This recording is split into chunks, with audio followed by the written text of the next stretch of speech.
শুভ সকাল প্রিয় শিক্ষার্থীরা। আমরা নতুন একটা রসায়ন বিজ্ঞানের অঙ্ক নিয়ে হাজির হলাম। এখানে দেওয়া আছে 6p ও 16q মৌলদ্বয় প্রত্যেকে অক্সিজেনের সাথে বিক্রিয়া করে যথাক্রমে PO2 এবং QO2 গ্যাস উৎপন্ন করে। উদ্দীপকের পি মৌলটি 5 গ্রাম পরমাণুর সংখ্যা নির্ণয় করো। অর্থাৎ পি মৌলটা কি, এর 5 গ্রামের পরমাণুর সংখ্যা আমাদের নির্ণয় করতে হবে। আরেকটা দেওয়া আছে ঘ দাগে, উৎপন্ন গ্যাস দুটির ক্ষেত্রে কোনটির ব্যাপন বেশি দ্রুত হবে আলোচনা করো। তাহলে আমরা প্রথমে কাজটা করব হলো গ দাগের সমাধানটা করে নেব। এখানে আমরা একটা তথ্য দেখতে পাচ্ছি 6p, অর্থাৎ পিটা কিন্তু কোনো স্বাভাবিক মৌল না, একটা প্রতীকী অর্থে পি কথা ব্যবহার করেছে। কিন্তু পির ক্ষেত্রে আমাদের পারমাণবিক সংখ্যা দেওয়া আছে 6। আমরা অবশ্যই অবগত আছি বা জানি 6 হলো কার্বনের পারমাণবিক সংখ্যা। যেহেতু আমাদের 6 দেওয়া রয়েছে, সুতরাং পি মৌলটি হলো কার্বন। কার্বনের ভর সংখ্যা আমরা জানি 12 গ্রাম। তাহলে 1 মোল কার্বন সমান 12 গ্রাম কার্বনকে নির্দেশ করে। আবার আমরা জানি 1 মোল পদার্থে পরমাণুর সংখ্যা 6.023 × 10⁻23। যেহেতু 1 মোল কার্বন সমান 12 গ্রাম কার্বন, তাহলে 12 গ্রাম কার্বনে পরমাণু আছে 6.023 × 10⁻23। 12 পরে আমরা আসলাম 1 গ্রাম কার্বনে পরমাণুর সংখ্যা। তাহলে 1 গ্রাম কার্বন যখন আসছে তখন কম হলে ভাগ হয়ে যাচ্ছে। তাহলে 6.023 × 10⁻23 ভাগ 12।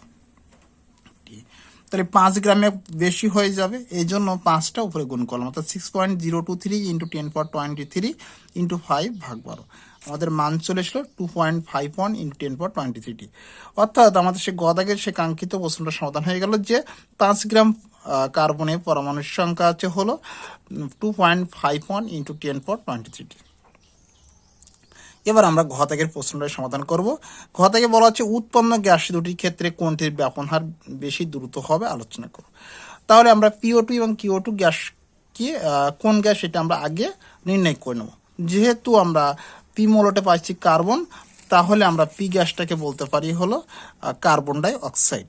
এখন আমরা খেয়াল করব উদ্দীপকে কিউ মৌলের ক্ষেত্রে আমাদের এখানে দেওয়া রয়েছে 16 দেওয়া রয়েছে। যেহেতু পারমাণবিক সংখ্যা 16, সুতরাং কিউ মৌলটি হবে সালফার, কারণ আমরা জানি সালফারের পারমাণবিক সংখ্যা হলো 16। তাহলে যেহেতু কিউ মৌলটি সালফার, তাহলে QO2 হচ্ছে আমাদের সালফার ডাইঅক্সাইড SO2। এখন আমরা জানি যে যে পদার্থের আণবিক ভর কম হবে সে পদার্থের ব্যাপন হার বেশি, অর্থাৎ আণবিক ভরের বিপরীত হলো ব্যাপন হার। আণবিক ভর যদি কম হয় ব্যাপন হারটা বেশি হবে, আণবিক ভর বেশি হলে ব্যাপন হারটা কম হবে। অর্থাৎ পদার্থের ব্যাপন হারটা ডিপেন্ড করবে আণবিক ভরের উপরে। প্রথমে আমরা কার্বন ডাই অক্সাইড CO2 এর আণবিক ভরটা বের করে নিই। কার্বনের 12 প্লাস অক্সিজেনের 16, কিন্তু অক্সিজেন আছে 2টা, এই জন্য মোট চলে আসলো আমাদের 44 গ্রাম। এবার আমরা বের করছি সালফার ডাইঅক্সাইড মৌলটির আণবিক ভর। সালফারের 32, অক্সিজেনের 16, আছে 2টা, তাহলে 16 × 2 = 32 + 32 = 64 গ্রাম। তো সালফার ডাইঅক্সাইড আসলো 64 গ্রাম, আর কার্বন ডাইঅক্সাইড আসলো 44 গ্রাম।